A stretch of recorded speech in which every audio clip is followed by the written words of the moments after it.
the man of the family felt that he was earning enough.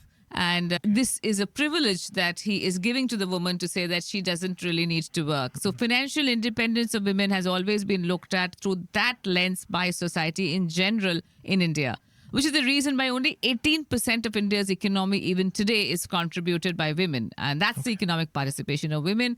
And imagine if this could be a little bigger, the overall country itself could be a lot more prosperous and could grow a lot faster. This was a normal day like any other, and my friend Priya called me and was very depressed. And I asked her why. And she said, my father has got diagnosed with cancer, and I feel terrible that I cannot contribute financially to his treatment. And I said, why? And she said, I don't have any money that I can call my own. Now, Priya was a topper. She's the mother of one of my daughter's friends, and she gave up her job when her first child was born. And I felt quite terrible because I never thought of Priya as being a depressed, helpless human being. The same day in the evening, there was a young woman called Ayushi, who's a friend of my daughter's, who was working with a very renowned firm. And she waltzed in and said that she has resigned. And I said, why? Have you got a new job? And she said, no, I'm getting into an arranged marriage. And the boy's family has said that they do not allow women to work. And I was shocked. It was like a slap on my face because I realized that 20 years down the line, Ayushi is going to become my friend Priya. And she's going to feel so disappointed with her life choices. And I was thinking there should be a platform, there should be someone, there should be something that tells Ayushi, don't make this choice. Financial independence is very important to every woman in this country and the world. Right. And then I went to my mother.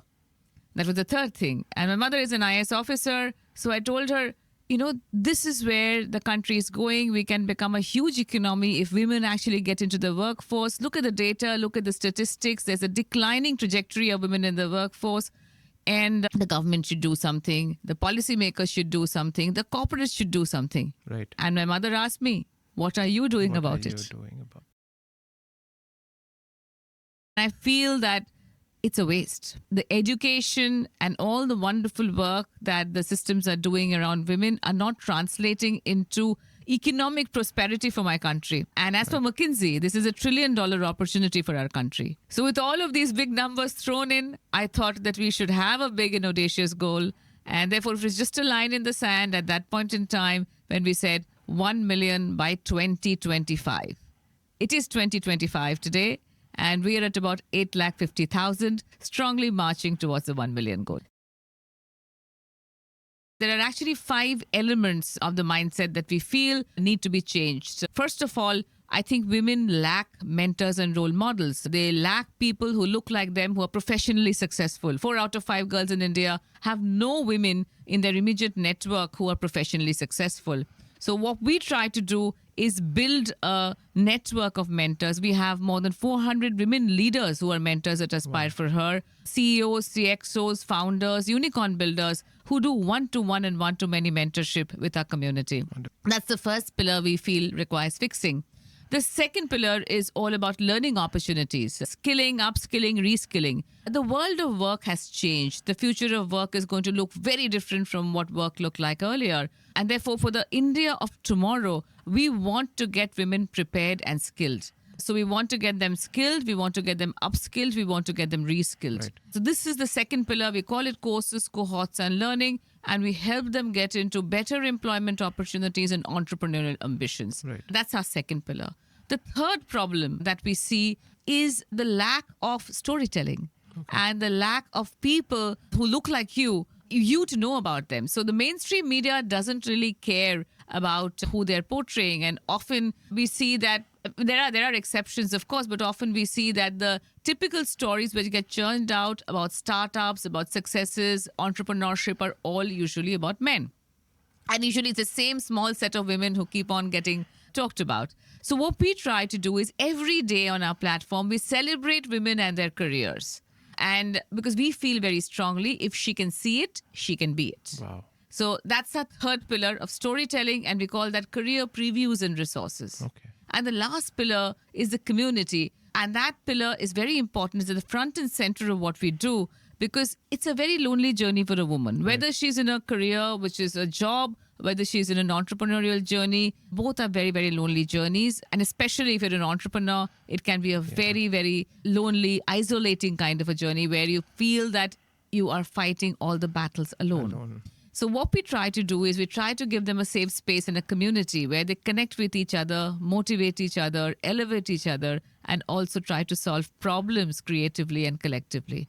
So these are the 4 pillars that we work on, and based on specific gaps that we saw in women's economic participation. And at the end of it, the 5th piece is really giving them opportunities. And we call it a 3E model. That model, the 3 E's stand for employment, entrepreneurship, and education. That's where we want every woman in India to be. Right. And the mentors, courses, cohorts, and learning, the career previews and community is MCC and C. Wow. So it's MCQ. So cool. Nice. So it's stolen from a much more famous formula, which we have now nearly forgotten. And today, the 25 communities that we have built include students, entrepreneurs, women returning to the workforce, women aspiring to get into jobs, women, senior women leaders, emerging professionals, all of this.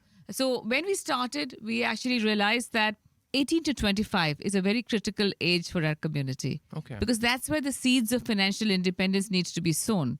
And we thought, let's start with women in college. Wonderful. That's how we started. But we soon realized that it's not enough to just have that one community. We have to go up and we have to go down. Right. So today we have demographic communities like women in college, girls in school, women in emerging professionals, women leaders, women in mid-career, women returning to the workforce, and all of this. Wow. And on the other side, we have some domain-specific communities, which include women in technology, women in e-commerce, women on water, women in sales, women in AI, women in fintech, and so on and so forth. Wonderful. And against all of this is also Entreprenari. Entreprenari is a community for women entrepreneurs and aspiring entrepreneurs. And again, within Entreprenari, it's not a homogeneous mix, obviously.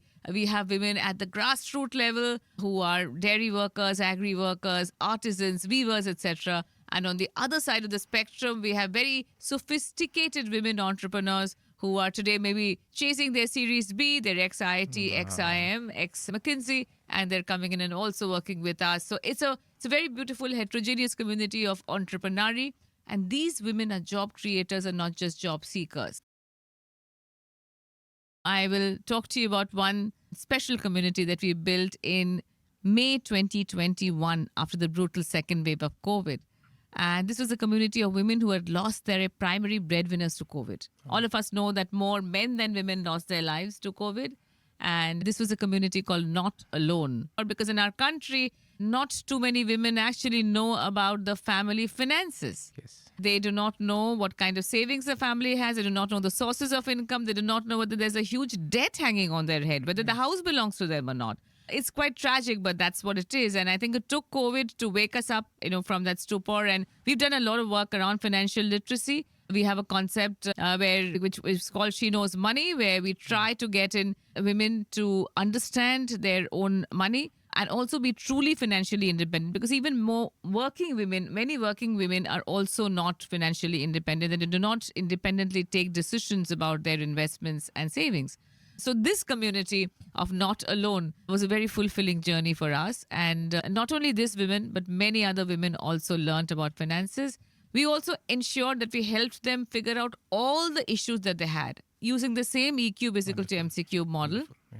They had an anchor who would be with them 24/7. Many of them were on the verge of taking their own life because they were so depressed at that point in time. Entreprenari is, it's a very beautiful community for us because we know that if you give one woman a job, it's just one woman getting a job and one family getting impacted. But in Entreprenari, if one woman becomes an entrepreneur, she hires 5 more women, she hires 10 more women. So therefore, the impact is much higher. It's a snowball effect. And we love that. And we have a very strong community of women entrepreneurs right from the grassroots level. to very, very senior women leaders who are entrepreneurs, who are role models, who have been kind enough to also come and share their stories with us, mentor our community, and also help them build their own businesses. Wonderful. So that's what we do in Entrepreneury. We have a concept called Shop Entrepreneury, and Shop Entrepreneury actually stands for the piece that we want everyone to help build the women's economy, and every person, whatever disposable income they have, if it's a festival coming up or if it's a reason why you want to spend, we would love for all of you to look at a woman entrepreneur when you're buying anything. Wonderful. This is a gender lens that we want you to look at, and whether you're a man or a woman, we'd love for you to do this. Up ki bari, Shop Entrepreneury. That's what we do. We have a digital platform where all of these women's products, services are all listed. Wonderful. It's called www.shopentrepreneury.com. We actually have the unique distinction of possibly what is the largest AI classroom in the world, where we had 18,653 students who actually joined together. And we had a wonderful trainer from Amazon who was actually telling them all about AI, the use cases and all of that. And they were learning about AI. And these students were all from very, very underserved colleges. And they were from the hinterland, absolute hinterland of Maharashtra and other states. So we had people from Kolhapur, Sholapur, Jalna, very, very, spaces which we normally would not go into. But all of those students were sitting in that virtual classroom and they were actually consuming AI. And now some of them have got excited about doing more with AI, and they're coming back to us to say, hey, we want more. But one thing that really stands out is really the Stanford Seed cohort that I'm part of. I'm part of the class of 2025. Aspire for Her is part of that. It's a group of very, very inspiring founders from across the country, men and women. And it's a 9-month program, but the kind of learning that we have from the professors of Stanford coming down and spending time with us has been absolutely outstanding. They help us look at our business with a brand new lens, and they help us also build our business for the future and transform the path forward. And we're very happy with the way in which the whole community also works together. The Stanford community has become almost like classmates to me. So we can actually call them at any point in time. They've become great friends. And they support us in whatever that we do, whatever we're trying to do at Aspire for Her. Many of them have come forward to support us. It's a very supportive community. And the learning that we're getting out of this is something that stays for life. So awards are ephemeral, but the learning stays for life. So I would always prefer learning to any kind of award that we get. Fabulous, fabulous. Last question. How do you see the future of Aspire for Her? Well, that's very simple. We started with a line in the sand, and it was 1 million by 2025. The next year that we have in mind, the milestone that we have in mind is 2030. It's 10 million by 2030. Awesome. And good wishes for that. Thank you so much, Santosh.